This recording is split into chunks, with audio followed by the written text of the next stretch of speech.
खुलुमबाय आं सिबि रानि ब्रह्म आंनि एसबि बड' निउज चेनेलाव नोंथांमोनखौ बरायनाय थाबाय बे चेनेलनि गेजेरजों सानफ्रोमबो सानसेयारि गोनां खौरांफोरखौ फोसावनाय जायो नोंथाङा दासिमबो बे चेनेलखौ साबस्क्राइब खालामनानै लायाखैबा सानफ्रोमबो सानसेयारि खौरांखौ मोननो थाखाय साबस्क्राइब खालामनानै लानो हागोन लोगोसे बेल आइकनखौबो क्लिक खालामनो हागोन जाहाथे खौरां फोसावनाय लोगो लोगोनो नोंथांनाव गिबिसिन खौराङा सौहैयो थुदो बिदिब्ला दिनैनि खौरांखौ जागायजेननोसै बे खेबाव बिजेपिनि मावख'खौनो बुलडजारजों सिफायबाय सोरखारि हायाव आयेन बेरेखा थानाय सुबुंफोरखौ बिजेपि सरकारा होस्रांनाय आरो जेसिबिजों न' बां सिफायनानै होनायफोरखौ जों नुगासिनो दं आरो खोनागासिनो दं नाथाय सोनाब बंग'आव जादों बेनि उल्था सोरखारि हायाव आयेन बेरेखायै बिजेपिनि मावख' लुनायनि थाखाय बिजेपिनि मावख'खौ जेसिबिजों सिफायनाय जादों केलकाता हाइकर्टनि बिथोनाव कलकाता पुलिस आरो कलकाता पर्ट ट्रास्ट अथरिटिया तारातालायाव थानाय बिजेपिनि मावख'खौ बुलडजारजों सिफायदों बेनि अनगायैबो आसानसोल मिउनिसिपल कर्परेशना आरएसएसनि मावख'खौबो लांदां खालामनो थाखाय बिथोन हरदों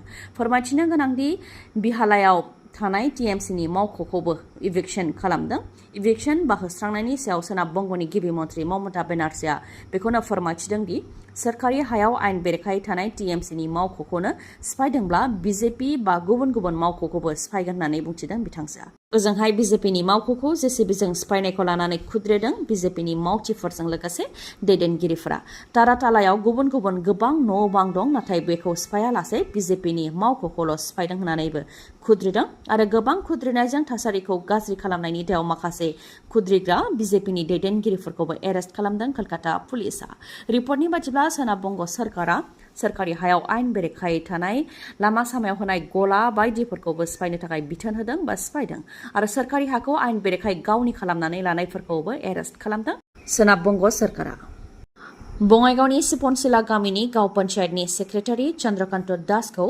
गावथारनाय जाथायाव पुलिसआ दासिम सासेखौ हमबाय जसबर नार्जारी मुंनि सुबुंखौ बे केसाव सोंनाय फिननाय लानो थाखाय हमदों सिपनसिला गामिनि गाव पन्चायतनिनो बारग' बिबानगिरि सासे आइजोनि फिसाय जसबर नार्जारीखौ चन्द्रकान्त दासखौ बुथारनाय जाथायाव सोंनाय फिननाय लानो थाखाय बङाइगाव पुलिसआ हमबाय फोरमायथिनो गोनांदि थांनाय साननैसो सिगां खासिदबायाव साहा गलायाव साहा लोंबाय थानाय समावनो मटर साइकेलजों फैनाय सानै सिनाय मोनै सुबुङा खाथिनिफ्रायनो चन्द्रकान्त दासखौ गुलि गावदोंमोन जायजों थैनो गोनां जादोंमोन चन्द्रकान्त दासआ जाथाय जानायनि उनाव बङाइगावनि डिसि आरो ओनसोलनि पुलिसआबो जाथायथिलियाव नुजाथिफैनानै नायबिजिरनायनि हाबाखौ मावफैदोंमोन बेनि उनावनो दा जसबर नार्जारीखौ पुलिसआ हमदों थांनाय 27 जुनाव नलबारियाव आसाम सोरखारनि केबिनेट मिटिं जादोंमोन नाथाय नलबारियाव जानाय केबिनेट मिटिंआव केबिनेट मिटिंनिख्रुइ बांसिन सावरायजानायाव गोग्लैदोंमोन केबिनेट मिटिंआव जानो थाखाय बानायनाय जाग्रा आदारा बोरमा खासि नाथुर बायदिनिफ्राय लानानै दिंखिया बिरियानि बायदि बानायनाय जादों बेफोरो खौरां बिजोङाव गोसारदोंमोन आरो गोबां सावरायजानायाव गोग्लैदोंमोन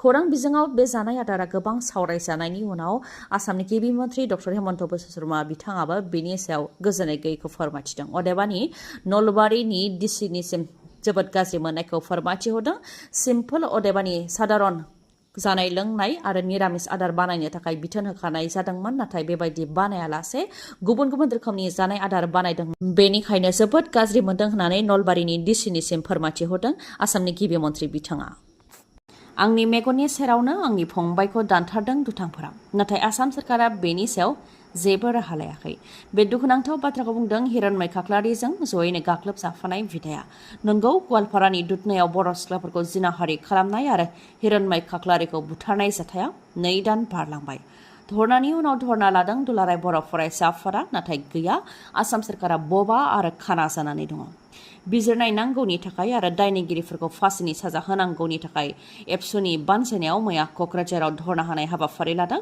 जेराव धरना होनायाव एबसुजों लोगोसे गुबुन आफाद गौथुम आरो रायजो राजाफ्राबो बाहागो लादों हिरण्मय खाख्लारिजोंनो जयै थांफानानै दुथांफोरजों गाग्लोबजानाय बिथांमोनहाबो बाहागो लादों बिथांमोनहा फोरमायथिदों दि माजबादाव जानाय जिनाहारि जाथायखौ लानानै जाथायनि सानसे उनावनो दुथांफोरनि हेंथा गोख्रों राहा लानाय जादों अदेबानि दुथांनि सायाव गुलि गावनाय जादों नाथाय दुधनैयाव जानाय जिनाहारि आरो बुथारनाय जाथाया 2 दान बारलांबाय दिनैसिमबो आसाम सरकारा जेबो राहा लायाखै जाय दुखुनांथाव बर' आरो ट्राइबेल जानायनि थाखाय जोंखौ नासयदों नामा बे सोंथिखौ खालामो बिथाङा फोरमायथिदों दि दुथां धनालि तालुकदारा राजमेलायावबो हिरण्मय खाख्लारिनि बिनानावखौ जिनाहारि खालामदोंमोन बे दायाव दुथांखौ पुलिसनि आखायाव एरेस्टबो जाहोदोंमोन नाथाय बेलाव फैनानै फिन सानै बर' सिख्लाखौ जिनाहारि खालामबावदों। बेखौ लानानै दुथांजों सावरायनो थांनायावनो जिनाहारि खालामग्रा दुथांफोरजों लोगोसे न'खरनिफ्रा सिखा लावथि बायदि लानानै गाग्लोबदों आरो आंनि मेगननि सेरावनो हिरण्मय खाख्लारिखौ गोबौ हाथियारजों दानदों, जायनि थाखाय बिथाङा थैनो गोनां जादों होननानै फोरमायथिदों।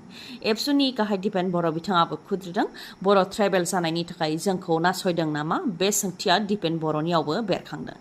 जेरावनाखि क'क्राझाराव जानाय हानि दावरावआव मन्थ्रि फैनानै खौरां लाफैदों। माजबादनि जिनाहारियाव सानै मन्थ्रि फैदों। ढेकियाजुलिनि जिनाहारियावबो मन्थ्रि थांनानै खौरां लाहैदों, नाथाय बर'जों जानाय जिनाहारि आरो बुथारनाय जाथायाव गैया, जेबो राहा लायाखै होननानै फोरमायथिदों दिपेन बर'आ। बिथाङा फोरमायथिबावदों दि बेबायदि मा आयेन दं जेराव धनालि तालुकदारा बेलनि थाखाय एप्लाइ खालामनो नागिरबावदों। जुदि बिदि जायोब्ला जों सहायनाय नङा। रायजो राजाफ्रा जाहाथे आयेनखौ आखायाव लाया, बेनिखायनो आसाम सोरखारा जाहाथे गोख्रों राहा लायो, बेनि थाखायबो दाबि दैखाङो दिपेन बर'आ। बिटिसि सोरखाराबो गावनि लेभेलाव जाहाथे खोथाखौ बुङो आरो खामानिफोरखौ मावो, बेनि थाखायबो खावलायो। आरो डक्टर हेमन्त बिश्व शर्माया मानि थाखाय सिरि, बेनि सायाव जाहाथे सोंथि खालामो, बेनि थाखायबो बुंथियो दिपेन बर'आ। फोरोंगिरिफोरनि सायाव मोनफानि उनाव मोनफा खामानि जाबसिननायखौ लानानै गोजोननाय गैयैखौ फोरमायथिदों फोरोंगिरिफोरा। गोलोम बोथोरनि बन्द'आव फोरोंगिरिफोरनो ट्रेनिं बा गुबुन खामानि जाबसिननानै होनो नागिरनायखौ लानानै गोजोननाय गैयै फोरमायथिदों फोरोंगिरिफोरा। बिथांमोना बुंथिदों दि फरायसाफोरा जेरै गोलोम बोथोरनि बन्द' मोननायनि मोन्थाय दं, थिग बेबायदिनो फोरोंगिरिफ्राबो गोलोम बोथोरनि बन्द' मोननायनि मोन्थाय दङ।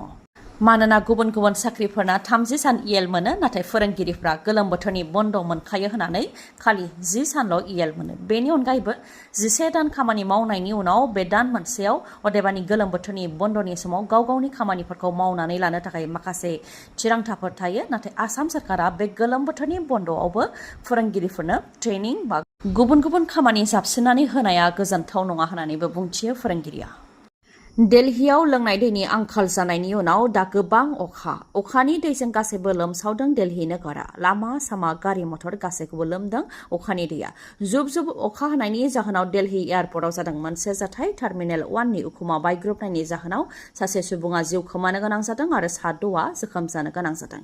इन्दिरा गान्धी इन्टारनेशनेल एयारपर्टनि टार्मिनेल 1नि उखुमा बायग्रबदों, जायजों गेदेर खुन्थिया बायनायनि जाहोनाव गोबां गारि मथरफोरानो खहा जानो गोनां जादों। बेनि अनगायैबो सासे केब ड्राइभारा जिउ खोमानो गोनां जादों आरो साद'आ जोखोम जानो गोनां जादों। थाद'नाय गैयै जुब जुब अखा हानायनि जाहोनाव दाब दाब जायगायाव दैजों लोमसावदों, जायनि जाहोनाव दैनि साजोंनो थांलाय फैलाय जानो गोनां जादों सुबुंफोरा। जेरैथिंबो दै लोमसावनायनि थाखाय सरासनस्रा सुबुंफोरा जेंनाजों मोगा मोगि जानो गोनां जादों।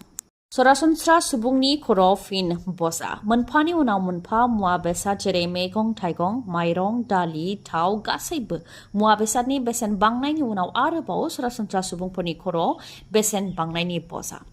जिअ' आरो एयारटेलनि रिचार्जनि बेसेनखौ गोबां बांहोबाय। फैगौ 3 जुलाइनिफ्राय जिअ' आरो एयारटेलनि रिचार्जनि बेसेनफोरा बांजोबसिगोन।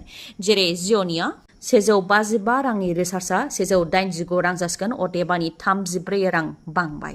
209 रांनि रिचार्जआ 249 रां जासिगोन। 239 रांनि रिचार्जआ 299 रां जासिगोन।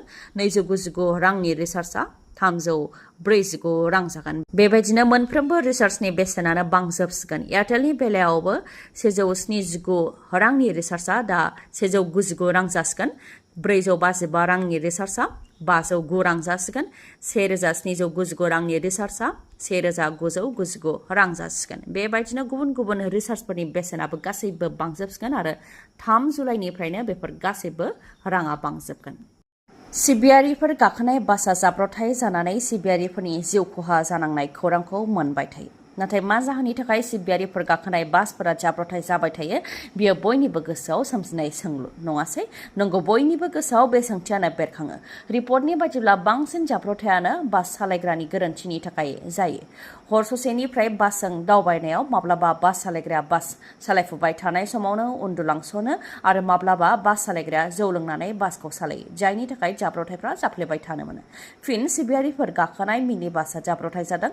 मिनि बासआ गंसे दिदोमै थानाय ट्राकआव गोख्रोङै सौग्रावनायनि जाहोनाव 13 सिबियारिफोरनि जिउ खहा जादों, जेराव 2 उन्दै गथ'साफोरमोन। बेनि अनगायैबो 4 जोखोम जादों। कर्नाटकनि हावेरी जिल्लायाव जादों बे गिख्रंथाव जाब्रबथाया। कर्नाटकनि बेलागावी जिल्लायाव थानाय थानसालिफ्राव सिबिनानै फैफिनबाय थानाय समावनो पुणे बेंगालुरु नेशनेल हाइवेआव दिदोमै थानाय ट्राकआव मिनि बासआ गोख्रोङै सौग्रांफैदों, जायजों थेर बेथेर जाजोबदों गंनैबो गारिया। जाब्रबथाया ओरैबायदि गोख्रोंमोनदि मिनि बासआ बायग्रेबजोबनायनि जाहोनाव गेस काटारनि मददजोंसो बास सिङाव नांथानानै थानाय गोथै देहाफोरखौ बख'नो गोनां जादों। मिनि बास सालायग्राया बास सालायफुबाय थानाय समाव उन्दुलांसननायनि थाखायनो बे गेदेर जाब्रबथाया जानो मोन्दों होननानै फोरमायथिदों। गोजोन्थों खौरां, नोंथांमोनहा गोदान मटर साइकेल बा स्कुटि बायनो सानदोंब्ला नोंथांमोननि थाखाय गोजोन्थों खौरां। मणिपुराव थानाय मानास हन्डा श'रुमा नोंथांमोननि थाखाय गोलोम बोथोरनि मोजां अफार लानानै फैदों।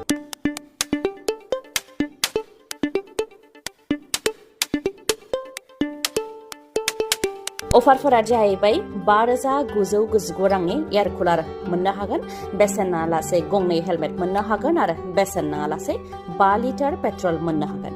जायखिजाया मटर साइकेल बा स्कुटिखौ बायोब्लानो नोंथांमोनहा बे अफारखौ मोननो हागोन। लोगोसे जायखिजाया कम्पानिनि गोजाम मटर साइकेल बा स्कुटिखौ सोलायनानैबो गोदान मटर साइकेल बा स्कुटि बायनो हागोन नोंथाङा। जुदि नोंथाङा बेफोर खाबुखौ गावनि खालामनोब्ला थाबैनो मणिपुरनि मानास हन्डा श'रुमाव खौरां लादो। खौरां लानो थाखाय 7002601255 नङाबा 9101272776 बे नाम्बाराव खौरां लानो हागोन। गोजोन्थों। खौरांखौ जोबजासे खोनासंनायनि थाखाय गोजोननाय थाबाय। गाबोननि सानाव फिन गोदान खौरांजों लोगो मोनफिनगोन। दिनैनि थाखाय गोजोन्थों।